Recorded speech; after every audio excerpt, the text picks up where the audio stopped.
الحمد للہ الحمد للہ الحنان المنان الذي خلق الإنسان وعلمه البيان والصلاة والسلام على سيدنا ومولانا محمد سيد الإنس والجان وعلى آله وصحبه ومن تبعه بإحسان اما بعد فاعوذ باللہ من الشیطان الرجیم بسم اللہ الرحمن الرحیم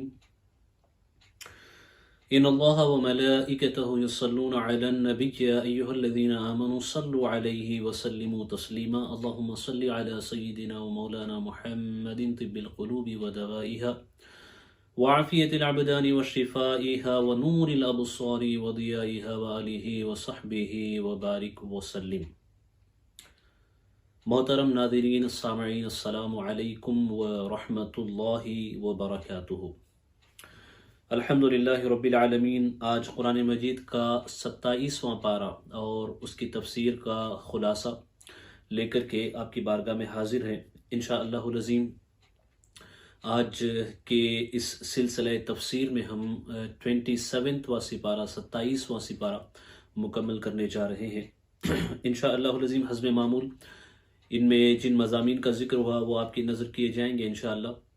اللہ تعالیٰ کی بارگاہ میں دعا ہے کہ اللہ تبارک و تعالیٰ ہمیں حق کہنے، حق سننے اور حق پر عمل کرنے کی توفیق رفیق عطا فرمائے۔ 27ویں پارے کے اندر کئی صورتیں پڑتی ہیں۔ سورہ زاریات کا کچھ حصہ اس میں پڑتا ہے، اس کے بعد سورۃ الطور پڑتی ہے، اور اس کے بعد جو ہے سورۃ النجم بھی پڑتی ہے، سورۃ القمر ہے، سورۃ الرحمن ہے، سورۃ الواقعہ ہے، سورۃ الحدید ہے۔ یہ ساری صورتیں 27ویں پارے میں پڑتی ہیں۔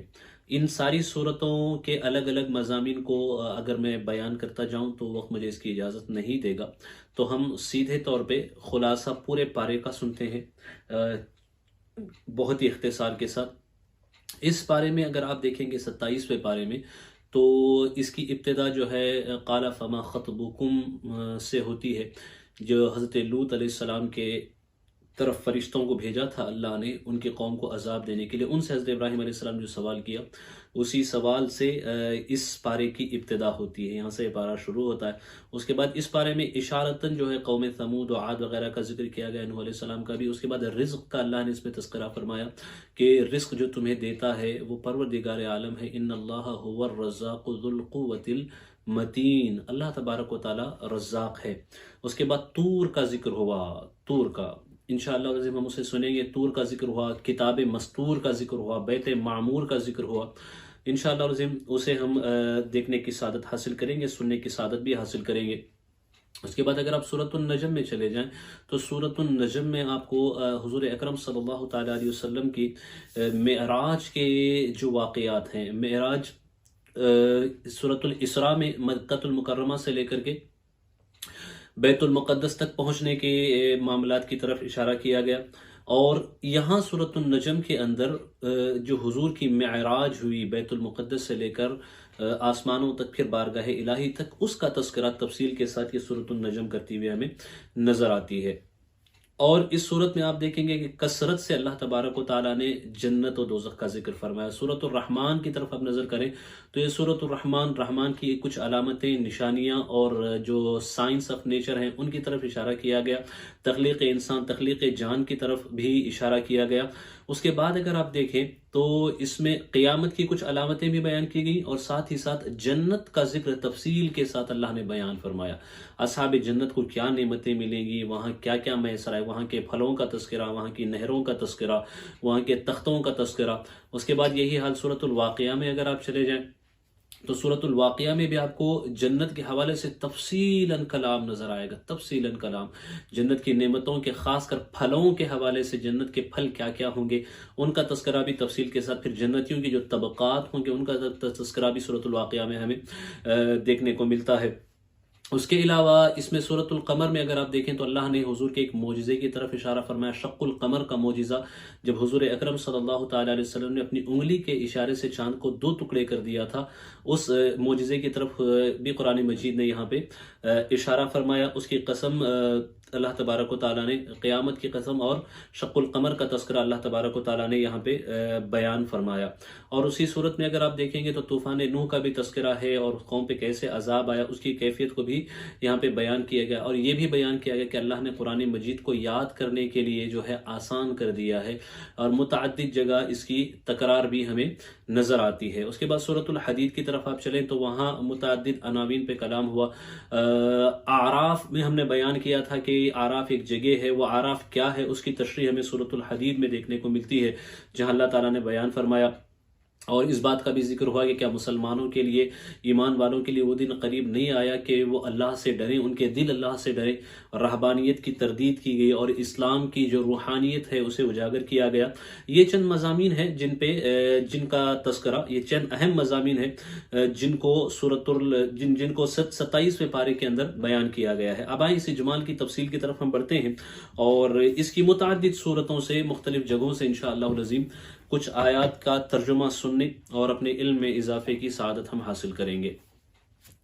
سب سے پہلے ہم چلتے ہیں سورۃ الطور ہی کی طرف ہم بڑھتے ہیں. اللہ تبارک و تعالیٰ بیان فرماتا ہے وَالطُّورِ وَكِتَابٍ مَّسْطُورٍ فِي رَقٍّ مَّنشُورٍ. طور کی قسم، طور یعنی وہ پہاڑ جہاں اللہ نے حضرت موسیٰ علیہ السلام کو بلایا، جس کی طرف حضرت موسیٰ علیہ السلام جاتے تھے. یہ طور سینا مصر میں آج واقع ہے، جو فلسطین اور مصر ہے اس کے بارڈر پہ بالکل یہ پہاڑ واقع ہے طور سینا. اور بہت اونچی اس کی لمبائی ہے، تقریباً 5-6 گھنٹے کا عرصہ جو ہے چڑھتے چڑھتے آدمی کو گزر جائے، اتنی اونچائی پر آج کے دور میں ہے. اور جس دور میں حضرت موسیٰ علیہ السلام کو جانا ہوتا تھا اس وقت اس کی کیا اونچائی ہے، اللہ عالم بالصواب. اور اس نوشتے کی قسم، نوشتے کی قسم بھی اللہ نے یاد فرمائی، اس سے لوح محفوظ مراد ہے، یا پھر اعمال نویس فرشتے جو ہے نا ان کے جو دفتر ہیں، یعنی ہر انسان کا جو ریکارڈ ہے نامہ اعمال، اس کی قسم کے حوالے سے بھی روایتیں بیان کی گئی ہیں. والبیت المعمور والسقف المرفوع والبحر المسجور ان عذاب ربک لواقع. اور بیت معمور کی قسم اور بلند چھت اور سلگائے ہوئے سمندر کی، بے شک تیرے رب کا عذاب ضرور ہونا ہے. اللہ اکبر. یہاں دیکھیں بیت معمور کا ذکر ہوا. بیت معمور دراصل بالکل آج جو کعبہ شریف ہے، کعبہ شریف اسی کے بالمقابل آسمان میں ایک جگہ ہے جو آسمان والوں کا قبلہ ہے، آسمان والوں کا، فرشتوں کا وہ قبلہ ہے. تو اس کے گرد جو ہے ہمہ وقت فرشتوں کا طواف جاری رہتا ہے.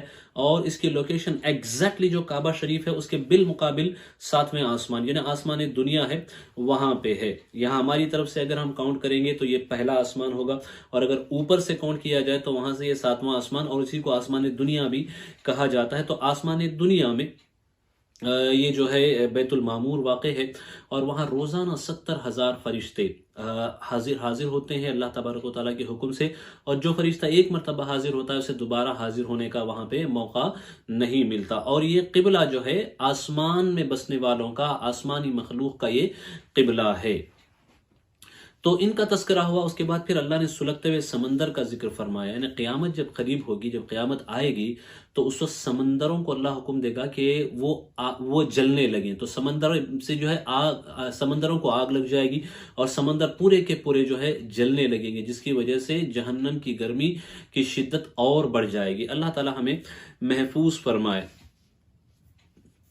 ما لہ من دافع، اسے کوئی ٹالنے والا نہیں اللہ کے عذاب کو. یوم تمور السماء مورا وتسیر الجبال سیرا، جس دن آسمان ہلنا ہلیں گے اور پہاڑ چلنا چلیں گے. اللہ اکبر. فرمایا گیا کہ یہ پہاڑ جو ہے نا روئی کی طرح اڑنے لگیں گے جب قیامت قائم ہوگی. اس دن کی کیفیت ایسی ہوگی. اللہ تعالیٰ خیر فرمائے. اب آئیں دوسری سورت کی طرف منتقل ہوتے ہیں، وہاں سے بھی کچھ آیات کو انشاءاللہ عظیم سنیں گے. سورۃ النجم کی طرف ہم منتقل ہوتے ہیں، اور سورۃ النجم میں جو اللہ تبارک و تعالیٰ نے کلام فرمایا اسے آپ کی نظر کریں گے. وَالنَّجْمِ اِذَا هَوَى، اس پیارے چمکتے تارے محمد کی قسم.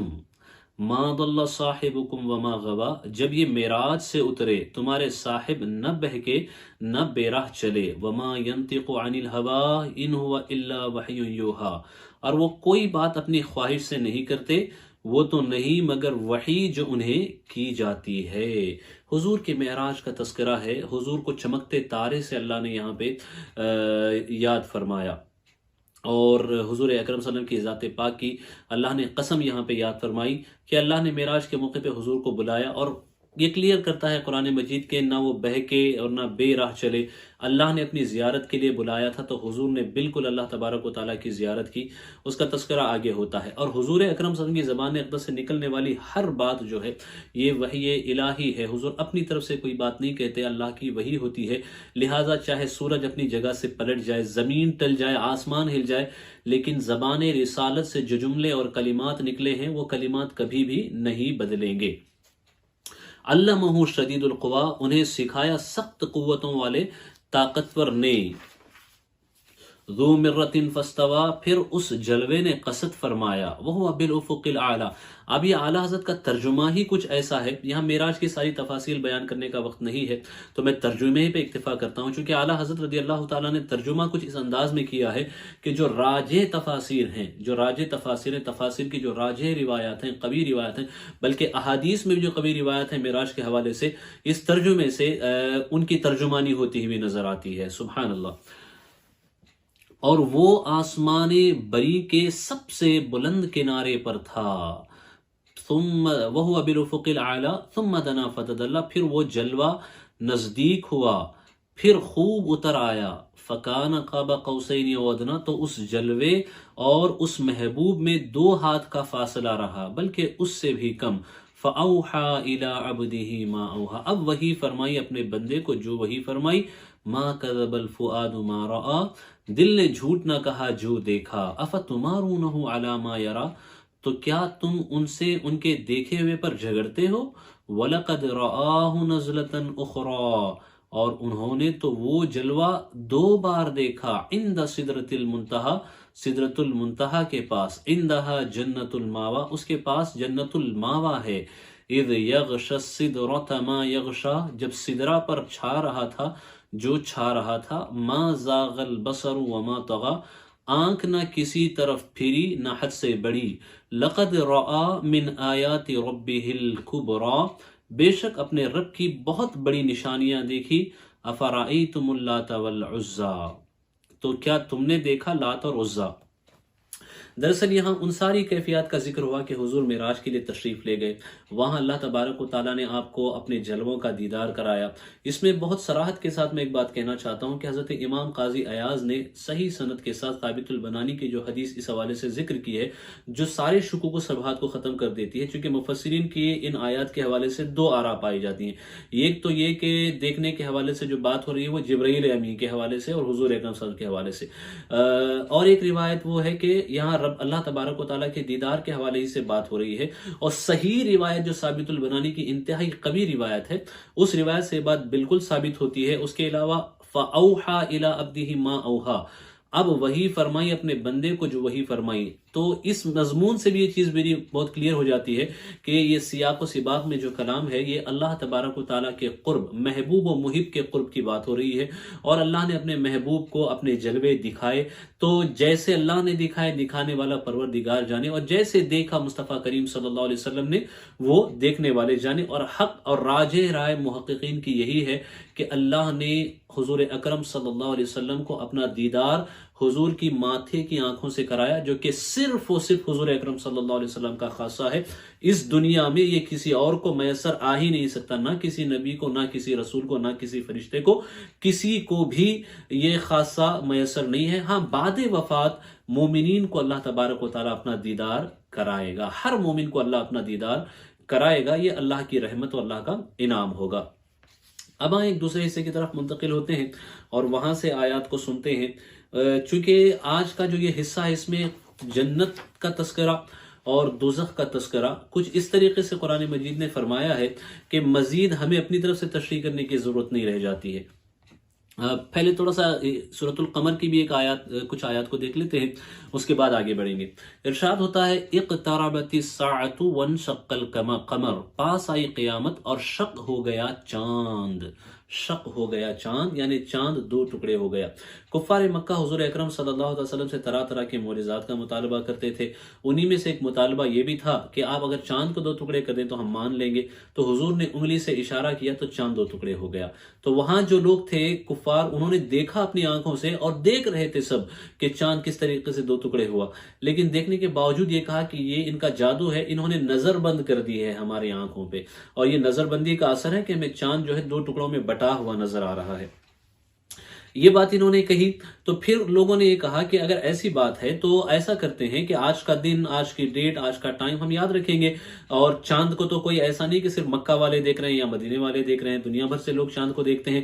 تو مختلف مسافر جب آئیں گے تو ہم ان سے پوچھیں گے کہ اس دن انہوں نے بھی وہ دیکھا جو ہم نے دیکھا، تو بات سمجھ میں آ جائے گی کہ حقیقت میں یہ محمد صلی اللہ علیہ وسلم کا معجزہ ہے یا پھر نظر بندی ہے۔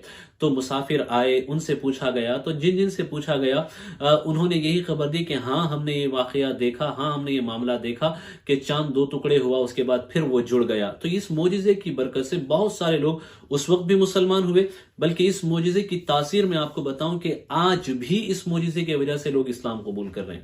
اس معجزے کی وجہ سے حضور اکرم صلی اللہ علیہ وسلم کے لوگ اسلام قبول کر رہے ہیں۔ یہ کوئی افسانہ نہیں ہے، میں حقیقت آپ کو بتاتا ہوں۔ ایجپٹ کے ایک ڈاکٹر ہوتے ہیں، ڈاکٹر زغلول نجار، یہ ریسرچ اسکالر ہے، اور ان کے کام جو ہے قرآن مجید کی تفسیر اور سائنسی تفسیر کے حوالے سے یہ زیادہ تر ان کا عنوان ہوتا ہے، ان کا ٹاپک ہوتا ہے۔ برطانیہ میں ویلز میں ایک یونیورسٹی میں ایک مرتبہ خطاب کر رہے تھے، تو خطاب کے درمیان میں انہوں نے ان سے ایک صاحب نے سوال کیا، ان سے ایک صاحب نے سوال کیا کہ چونکہ انہوں نے اسی صورت پہ انہوں نے کلام کیا تھا، یا قرآن مجید پہ انہوں نے کلام کیا، تو پھر انہوں نے ان سے سوال کیا گیا کہ قرآن یہ کہتا ہے کہ اقتربت الساعۃ وانشق القمر، کہ قیامت قریب ہوئی اور چاند دو ٹکڑے ہو گیا، تو آپ اسے کیسے ثابت کر سکتے ہیں؟ تو اس وقت انہوں نے سائنٹیفک توجیہ ان کے پاس کوئی ایسی نہیں تھی، تو انہوں نے کہا کہ روایتوں کا جو تسلسل ہے وہ ہمیں بتاتا ہے کہ اس قدر کثرت و تواتر کے ساتھ یہ روایتیں ہم تک پہنچی ہیں کہ یہ واقعہ واقع ہوا تھا، تو تاریخی اعتبار سے اس کی صداقت میں کوئی شک و شبے کی گنجائش باقی نہیں رہتی، اور قرآن خود ہی متواتر ہے، تو ہمارا اس پہ ایمان ہے، ہم اس پہ ایمان رکھتے ہیں کہ یہ واقعہ حقیقتاً جو ہے پیش آیا تھا، اور یہ حضور اکرم صلی اللہ علیہ وسلم کا معجزہ تھا۔ احادیث بھی دال ہیں، روایتیں بھی دال ہیں، اور تاریخ کی کتابیں بھی اس پہ گواہ ہیں، قرآن مجید تو سب سے بڑا شاہد ہے۔ تو انہوں نے پھر جس بندے نے سوال کیا تھا وہ کہتے ہیں کہ دراصل یہ جو آیت ہے اقتربت الساعۃ وانشق القمر، یہی آیت جو ہے کہتے ہیں میرے ایمان لانے کا سبب بنی ہے، مسلمان ہونے کا سبب بنی ہے۔ وہ کہتے ہیں کہ مجھے ایک دوست کے ذریعے سے قرآن مجید ملا، میں قرآن کو پڑھا کرتا تھا، دیکھا کرتا تھا، لیکن میں نے جب اس آیت کو دیکھا کہ چاند دو ٹکڑے ہو گیا، تو چونکہ میں مومن نہیں تھا، بلیور نہیں تھا، میں اس میں یقین نہیں کرتا تھا، تو میں نے سوچا کہ یہ ان سائنٹیفک بات ہے، یہ لاجک اس کو نہیں مانتی ہے کہ چاند دو ٹکڑے ہو جائے، how can we believe this, اس ماڈرن دور میں ہم کیسے اس پہ یقین کر لیں؟ تو میں نے سوچا کہ قرآن میں شاید ایسے ہی مضامین ہوں گے، میں نے قرآن کو بند کر کے رکھ دیا۔ وہ کہتے ہیں میں نے قرآن کو بند کر کے رکھ دیا۔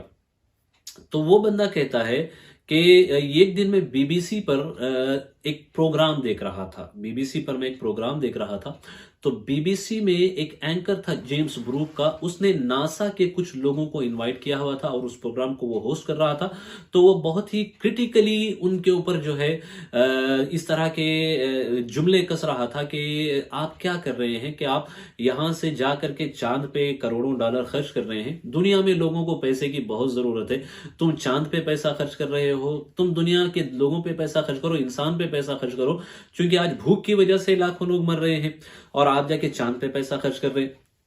تو اس طرح کے کئی اس نے کراس کوسچنز اور پھر ان کے اوپر تنقیدی سوالات کیے۔ تو وہ جو ناسا کی ٹیم تھی اس ٹیم نے اس اینکر کو ریپلے کیا۔ یہ صاحب جنہوں نے ڈاکٹر زغلول نجار سے سوال کیا کہتے ہیں کہ میں دیکھ رہا تھا اس شو کو، بیٹھا ہوا تھا، کہتے ہیں کہ وہ جو ناسا کی ٹیم تھی اس ٹیم نے ہمیں جواب دیا، اس اینکر کو جواب دیا کہ دیکھو ایسا نہیں ہے کہ ہم نے چاند پہ جا کر کے صرف پیسہ ویسٹ کیا ہے، ہم نے نئے انکشافات بھی کیے ہیں، ہم نے نئی چیزیں بھی چاند کے حوالے سے معلوم کی ہیں کہ وہاں کی کیفیت کیا ہے۔ تو کہتے ہیں کہ ہم جب چاند کی طرف گئے تھے تو ہم نے اس چیز کو آبزرو کیا، چاند کے درمیان میں ایک لکیر ہے، چاند کے درمیان میں ایک ایسی لکیر ہے جیسے کوئی دراڑ پڑی ہو، جس سے یہ پتا چلتا ہے کہ آج سے لگ بھگ 1000 سال پہلے یا اس سے زیادہ پہلے چاند 2 ٹکڑے ہوا ہے، پھر وہ جڑ گیا ہے۔ چاند 2 ٹکڑے ہوا ہے پھر یہ صاحب جنہوں نے ڈاکٹر زغنون نجار سے سوال کیا تھا، وہ کہتے ہیں کہ میں نے جب یہ جملے ان کی زبان سے سنے تو I was shocked، کہتے ہیں I was shocked، وہ کہ میں اچھل گیا اور میں نے کہا کہ یہ تو محمد صلی اللہ علیہ وسلم کا معجزہ ہے جسے قرآن نے 1400 سال پہلے بیان کیا ہے، اور آج ماڈرن سائنس جو ہے اس کی تصدیق کر رہی ہے۔ تو کہتے ہیں میں نے اسی وقت کلمہ پڑھا، اور کلمہ پڑھ کے میں اسلام کے دامن میں داخل ہو گیا۔ آج وہ بندہ موسیٰ بیتکوک، ان کا نام موسیٰ بیتکوک، یہ برطانیہ کی کئی مسلم تنظیموں کے جو ہے سربراہ ہوتے ہیں اور ان تنظیموں کو وہ چلاتے ہیں۔ یہ دیکھیں حضور کے معجزے کی برکت، قرآن کی آیات کی برکت، کہ آج بھی لوگ اس معجزے کی برکت سے اسلام کے دامن میں آ رہے ہیں۔ اب ہم ایک دوسرے حصے کی طرف منتقل ہوتے ہیں۔ سورۃ الواقعہ بھی ہے آج، سورۃ الرحمن بھی ہے، تو اس کی طرف منتقل ہوتے ہیں تاکہ جو ہمارا لیمیٹڈ ٹائم ہے اس ٹائم میں ہم اپنی گفتگو کو مکمل کر لیں۔ سورۃ الرحمن،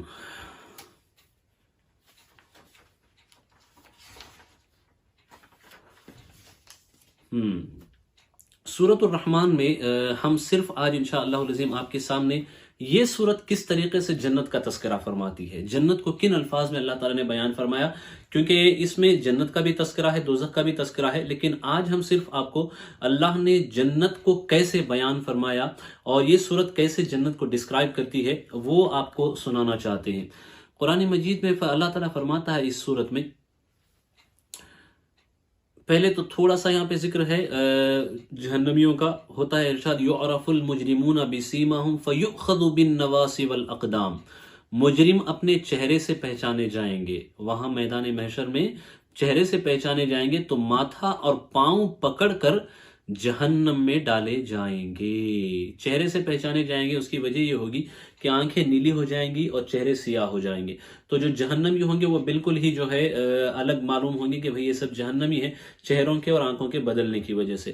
اب یہ جو کہا کہ ماتھا اور پاؤں پکڑ کر جہنم میں ڈالے جائیں گے، تو روایتوں میں آیا ہے کہ کسی کو پیشانی کے بل گھسیٹ کے لے جائے گا، کسی کو پیروں کے بل گھسیٹ کے لے جایا جائے گا، اور جہنمیوں کو ایک عذاب ایسا دیا جائے گا کہ ان کے پیر جو ہے موڑ کر پیٹھ کی طرف سے نکال کر پیشانی تک لے آئے جائیں گے، ان کے پیر پچھلی طرف سے موڑ کر انہیں پیٹھ کی طرف سے پیٹھ اندر سے نکال کر پیشانی تک لایا جائے گا، اور پھر وہاں سے پیروں کو پکڑ کے انہیں گھسیٹا جائے گا۔ یہ ہولناک عذاب اللہ محفوظ فرمائے۔ فَبِأَيِّ آلَاءِ رَبِّكُمَا تُكَذِّبَانِ، تو اپنے رب کی کون سی نعمت جھٹلاؤ گے؟ هَذِهِ جَهَنَّمُ الَّتِي يُكَذِّبُ بِهَا الْمُجْرِمُونَ، یہ ہے وہ جہنم جسے مجرم جھٹلاتے ہیں، پھیرے کریں گے، یطوفون بینہا و بین حمیم آن، پھیرے کریں گے اس میں اور انتہا کے جلتے کھولتے پانی میں، جب انہیں پیاس لگے گی تو کھولتا پانی، پیپ، خون، یہ انہیں دیا جائے گا۔ فَبِأَيِّ آلَاءِ رَبِّكُمَا تُكَذِّبَانِ، تو اپنے رب کی کون سی نعمت جھٹلاؤ گے؟ اب یہاں سے اللہ تعالیٰ فرماتا ہے مومنین کا تذکرہ، جنتیوں کا تذکرہ، نیک لوگوں کا تذکرہ، جو جنت میں جائیں گے وہ کیسی نعمتوں میں ہوں گے ان کا ذکر۔ وَلِمَنْ خَافَ مَقَامَ رَبِّهِ جَنَّتَانِ، اور جو اپنے رب کے حضور کھڑے ہونے سے ڈرے اس کے لیے 2 جنتیں ہیں، اس کے لیے 2 جنتیں ہیں۔ اللہ اکبر، یعنی اللہ کی بارگاہ میں حساب دینے کا تصور لا کے ہمیں ڈرنا چاہیے، ہمیں رونا چاہیے، ہمیں گریہ کرنا چاہیے کہ ہمیں اللہ کی بارگاہ میں جا کر کے جواب دینا ہے، ہمیں اللہ کی بارگاہ میں جا کر حساب دینا ہے۔ یہ کسی کے بس میں نہیں کہ اس کے سوالوں کا جواب دے سکے، تو یہاں رو کر کے، گڑ گڑا کر کے، گریہ کر کے اللہ سے مغفرت طلب کرے تاکہ حساب کی کیفیت ہی ہم پہ نہ آئے، اور بغیر حساب کے اللہ حضور کے نالین کے صدقے میں ہم سب کی مغفرت و بخشش فرمائے۔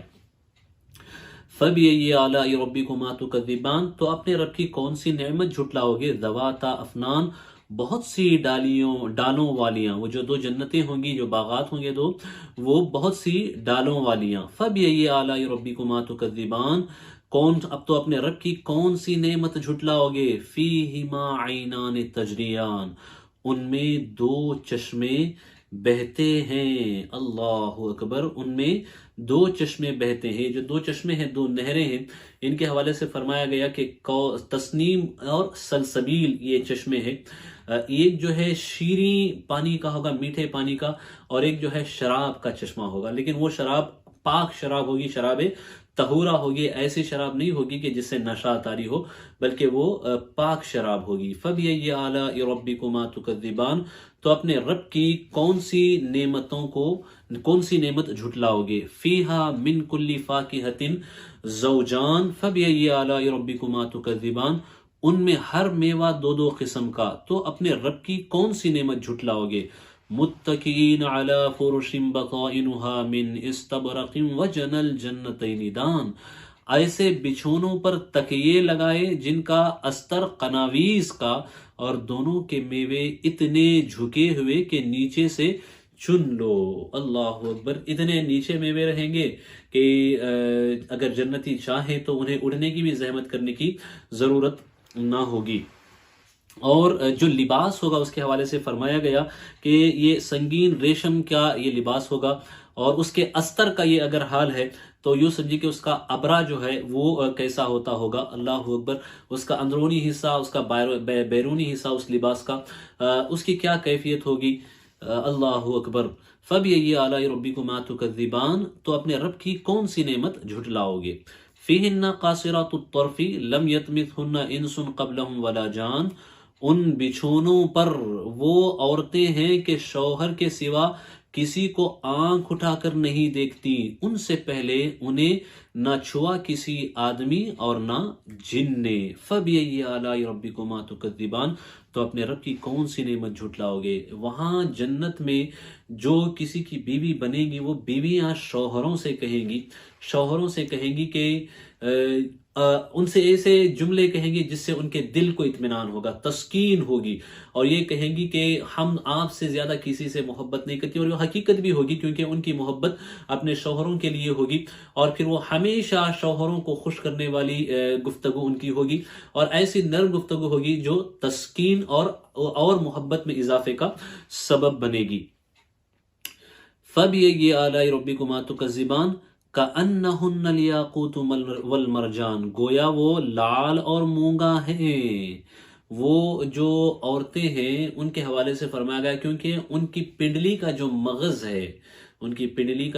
ہے اس کے حوالے سے فرمایا گیا جیسے کہ کسی ٹرانسپیرنٹ کانچ کے برتن میں لال شراب کو ڈال دیا جائے تو جس طریقے سے اس برتن کے پار سے باہر سے وہ لال شراب نظر آتی ہے، ویسے ان کے پنڈلی کا مغز جو ہے یہ ظاہر ہوتا ہے۔ یہ جنتی حوروں کی، جنتی خواتین کی ایک صفت بیان کی گئی ہے احادیث میں۔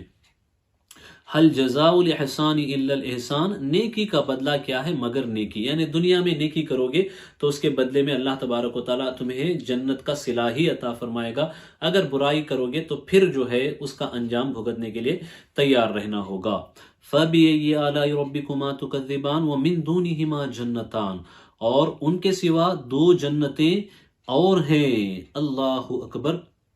یہ جو ہے مختلف جنتوں کا ذکر کیا گیا، تو دو جنتیں ایسی ہوں گی جن کے برتن وغیرہ جو ہے سونے چاندی ظروف کے ہوں گے، اور دو جنتیں ایسی ہوں گی جو مکمل سونے چاندی کی ہوں گی، یاقوت و زبرجد وغیرہ کی ان دھاتوں کی ہوں گی، اور ان کی کیفیت زبان سے بیان نہیں کی جا سکتی ہے۔ فَبِأَيِّ آلَاءِ رَبِّكُمَا تُكَذِّبَانِ، تو اپنے رب کی کون سی نعمت جھٹلاؤ گے؟ مُدْہَامَّتَانِ، نہایت سبزی سے سیاہی کی جھلک دے رہی ہیں۔ وہ کلر جو ہوگا نا، dark green with dark black, ٹھیک ہے، اس طریقے کا کلر ہوگا کہ شدید کالا اور سبز کا ملاوٹ، ہرے رنگ کی ملاوٹ ہوگی۔ فَبِأَيِّ آلَاءِ رَبِّكُمَا تُكَذِّبَانِ، تو اپنے رب کی کون سی نعمت جھٹلاؤ گے؟ فِيهِمَا عَيْنَانِ نَضَّاخَتَانِ، ان میں دو چشمے چھلکتے ہوئے۔ فَبِأَيِّ آلَاءِ رَبِّكُمَا تُكَذِّبَانِ، تو اپنے رب کی کون سی نعمت جھٹلاؤ گے؟ فِيهِمَا فَاكِهَةٌ وَنَخْلٌ وَرُمَّانٌ، ان میں میوے اور کھجورے اور انار ہیں۔ فَبِأَيِّ آلَاءِ رَبِّكُمَا تُكَذِّبَانِ، تو اپنے رب کی کون سی نعمت جھٹلاؤ گے؟ فِيهِنَّ خَيْرَاتٌ حِسَانٌ، ان میں عورتیں ہیں عادت کی نیک، صورت کی اچھی۔ فَبِأَيِّ آلَاءِ رَبِّكُمَا تُكَذِّبَانِ، تو اپنے رب کی کون سی نعمت جھٹلاؤ گے؟ حور مقصورات فی الخیام، حوریں ہیں خیموں میں پردہ نشین. اللہ اکبر. یعنی وہ اپنے خیموں سے باہر نہیں نکلتی. شرافت کا ان کا حال یہ ہوگا کہ جب وہ بات کریں گی، گفتگو کریں گی، چلیں گی تو وہاں سے نور نکلتا ہوگا، وہاں سے نور نکلتا ہوگا، جس راہ سے وہ گزریں گی وہاں سے نور برستا ہوگا. اس کا تذکرہ کیا گیا. اور جہاں وہ پہنچے گی اس علاقے کو، اس خطے کو، اس ایریا کو وہ خوشبو سے بھر دیں گے، ایسی خوشبو جس کا کوئی تصور بھی دنیا میں نہیں کر سکتا. ان کے خیمے بھی جو ہوں گے موتی، زبرجد، اس طرح کے جواہرات سے جڑے ہوئے ہوں گے. فَبِأَيِّ آلَاءِ رَبِّكُمَا تُكَذِّبَانِ، تو اپنے رب کی کون سی نعمت جھٹلاؤ گے؟ لم یطمثہن انس قبلہم ولا جان، ان سے پہلے انہیں ہاتھ نہ لگایا کسی آدمی اور نہ جن نے. اللہ اکبر. خالص جو ہے پیور اللہ تبارک و تعالی حوریں جنتیوں کو عطا فرمائے گا. فَبِأَيِّ آلَاءِ رَبِّكُمَا تُكَذِّبَانِ، تو اپنے رب کی کون سی نعمت جھٹلاؤ گے؟ متکئین علی رفرف خضر وابقری حسان، تکیے لگائے ہوئے سبز بچھونوں اور منقش خوبصورت چاندنیوں پر. فَبِأَيِّ آلَاءِ رَبِّكُمَا تُكَذِّبَانِ، تو اپنے رب کی کون سی نعمت جھٹلاؤ گے؟ تبارک اسم ربک ذی الجلال والاکرام، بڑی برکت والا ہے تمہارے رب کا نام جو عظمت اور بزرگی والا. اللہ اکبر. اللہ ان نعمتوں کو ہمارے حق میں بھی لکھے اور ہم سب کو اللہ ان نعمتوں سے بہراور ہونے کی سعادت بھی عطا فرمائے. اب آئیں سورۃ الرحمن میں بھی کچھ تذکرے، سورۃ الرحمن کے بعد سورۃ الواقعہ میں بھی ان کا کچھ تذکرہ ہے، اسے بھی تھوڑا سا دیکھتے ہیں کہ یہاں یہ سورت کس طریقے سے بیان کرتی ہے. دیکھیں قرآن کہتا ہے اولئک المقربون فی جنات النعیم، وہی مقرب بارگاہ ہیں چین کے باغوں میں. ثلۃ من الاولین وقلیل من الاخرین، اگلوں میں سے ایک گروہ اور پچھلوں میں سے تھوڑے. یعنی جو ابتدائی مسلمان تھے سابقون الاولین، مہاجرین انصار، ان میں کے تو کثرت سے لوگ اس میں جائیں گے، صحابہ تو سب کے سب جنت میں جائیں گے. لیکن آخری دور میں جو لوگ آ رہے ہیں، ہمارے زمانے کے جو لوگ ہیں آخر زمان میں، ان میں جنت میں جانے والوں کی تعداد بہت کم ہوگی. ان میں جنت میں جانے والے بہت کم ہوگے. اللہ تبارک و تعالی ہمیں ان جو کم ہیں اس میں شمار فرمائے اور ہمیں جنتیوں کے عمل کی توفیق عطا فرمائے اور اپنی رحمت سے اللہ ہمیں جنت نصیب فرمائے. علی سرر موضونۃ متکئین علیہا متقابلین، جڑاؤ تختوں پر ہوں گے، ان پر تکیہ لگائے ہوئے آمنے سامنے. یطوف علیہم ولدان مخلدون، ان کے گرد لیے پھریں گے ہمیشہ رہنے والے لڑکے. بأکواب واباریق وکأس من معین، کوزے اور آفتابے اور جام آنکھوں کے سامنے بہتی شراب کے. یہ شراب پاک شراب ہوگی، اس سے نہ نشہ ہوگا، اس سے نہ بدبو آئے گی، اس سے نہ عقل زائل ہوگی، ایسا کچھ بھی نہیں ہوگا، بلکہ ایک عظیم اچھی سی کیفیت اس کے پینے سے پیدا ہوگی اور طبیعت جو ہے اس سے خوش ہوگی. لا یصدعون عنہا ولا ینزفون، اس سے نہ انہیں درد سر نہ ہوش میں فرق آیا. اب وہ جو شراب ہے اسی کا ذکر ہو رہا ہے، اس کی کیفیت بیان ہو رہی ہے، اس کی کوالٹیز کیسی ہوں گی وہ بیان ہو رہی ہے. وَفَاكِهَةٍ مِّمَّا يَتَخَيَّرُونَ، اور میوے جو پسند کریں، جو میوہ وہ پسند کریں وہ اللہ انہیں عطا فرمائے گا. وَلَحْمِ طَيْرٍ مِّمَّا يَشْتَهُونَ، اور پرندوں کا گوشت جو چاہیں. حضرت عبداللہ ابن عباس فرماتے ہیں کہ پرندوں کے گوشت کے حوالے سے جو فرمایا گیا وہ ایسے کہ اللہ تبارک و تعالی جنتیوں کو اگر یہ خواہش ہوگی کہ ہمیں کسی پرندے کا گوشت کھانا ہے تو وہ پرندہ اڑ کر کے آئے گا اور آ کر کے تیار ہو کر بھنا ہوا سامنے آ جائے گا. پہلے تو اڑ کر کے آئے گا اور اس کے بعد جب وہ سامنے پہنچے گا تو وہ بھنا ہوا تیار ہوگا اور پھر جنتی کو جتنا اس میں سے کھانا ہے وہ کھا لے. اس کے کھانے کے بعد دوبارہ وہ پرندہ اڑ کر کے چلا جائے گا. اللہ اکبر. وہ کیا کیفیت ہوگی یہ اللہ تبارک و تعالی بہتر جانتا ہے. بس ہم اس کو قرآن شریف میں پڑھ کر کے تھوڑا سا امیجن کر سکتے ہیں. اللہ کریم جو ہے ہمیں ان نعمتوں سے بہراور ہونے کی توفیق اور سعادت عطا فرمائے. وحور عین، اور بڑی آنکھ والیاں حوریں، کامثال اللؤلؤ المکنون، جیسے چھپے رکھے ہوئے موتی. جیسے صدف میں موتی ہوتا ہے تو وہ ہر طرح کی آلائش سے پاک ہوتا ہے، پیور ہوتا ہے، ایسے ہی وہ جو حوریں ہیں وہ ہر طرح کی آلائش سے، کسی کی بھی نظر سے وہ پاک ہوں گی، طیب و طاہر ہوں گی۔ جزاء بما کانوا یعملون، صلہ ان کے اعمال کا، جو اچھے کام کیے اس کا صلہ اللہ انہیں وہاں پہ عطا فرما رہا ہے۔ لا يسمعون فیہا لغوا ولا تأثیما، اس میں نہ سنیں گے کوئی بیکار بات نہ گنہگاری۔ جنت میں کوئی نیگیٹو چیز نہیں ہوگی، جنت میں کوئی گناہ نہیں ہوگا، جنت میں کوئی حسد نہیں ہوگا، کینہ نہیں ہوگا، بغض نہیں ہوگا، عناد نہیں ہوگا، نفرت نہیں ہوگی، غیبت نہیں ہوگی۔ ان سب چیزوں کو اللہ تبارک و تعالی نکال دے گا دل سے، ان سب چیزوں کو اللہ تبارک و تعالی صاف کر دے گا، ان سب چیزوں کی وہاں کوئی گنجائش یا ان کا وجود وہاں پہ نہیں ہوگا۔ الا قیلا سلاما سلاما، ہاں یہ کہنا ہوگا سلام سلام، جنتی آپس میں ایک دوسرے کو سلام کریں گے، فرشتے بھی جنتیوں کو سلام کریں گے، پھر اللہ بھی اپنا سلام جنتیوں تک پہنچائے گا۔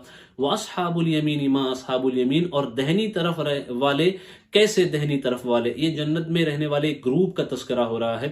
فی صدر مخدود، بے کانٹے کی بیریوں میں، وطلح ممدود، اور کیلے کے گچھوں میں، دیکھیں بنانا موز کا ذکر ہو رہا ہے، وذل ممدود، اور ہمیشہ کے سائے میں، وماء مسکوب، اور ہمیشہ جاری پانی میں، وفاکہۃ کثیرہ لا مقطوعۃ ولا ممنوعہ، اور بہت سے میووں میں جو نہ ختم ہوں اور نہ روکے جائیں، وفرش مرفوعہ، اور بلند بچھونوں میں، انا انشأناہن انشاء فجعلناہن ابکارا عربا اترابا لاصحاب الیمین، بے شک ہم نے ان عورتوں کو اچھی اٹھایا، ان کی تربیت بھی بہت اچھی ہوئی، تو انہیں بنایا کنواریاں اپنے شوہروں پر پیاریاں، انہیں پیار دلاتیاں، ایک عمر والیاں، وہ سب کی عمر ایک ہوگی، جنت میں کوئی بوڑھا نہیں ہوگا، جوانی ہوگی اور کبھی نہ ختم ہونے والی جوانی ہوگی، سب جو ہے جوان ہوں گے، تو وہ عمر بھی جو ہے برابر ہوگی۔ لِأَصْحَابِ الْيَمِينِ، دہنی طرف والوں کے لیے، ثُلَّةٌ مِّنَ الْأَوَّلِينَ، اگلوں میں سے وہ ایک گروہ ہے جو دہنی طرف والے ہیں، وہ ثُلَّةٌ مِّنَ الْآخِرِينَ، اور پچھلوں میں سے ایک گروہ ہے۔ اللہ تعالیٰ ہمیں ان گروہوں میں شامل فرمائے، اور اللہ ہمیں قرآن سے جڑنے کی توفیق عطا فرمائے، کہنے سننے میں کوئی خطا ہو، غلطی ہو، اللہ تعالیٰ معاف فرمائے۔ استغفر اللہ ربی من کل ذنب وخطیئۃ واتوب الیہ وما علینا الا البلاغ۔ السلام علیکم ورحمۃ اللہ وبرکاتہ۔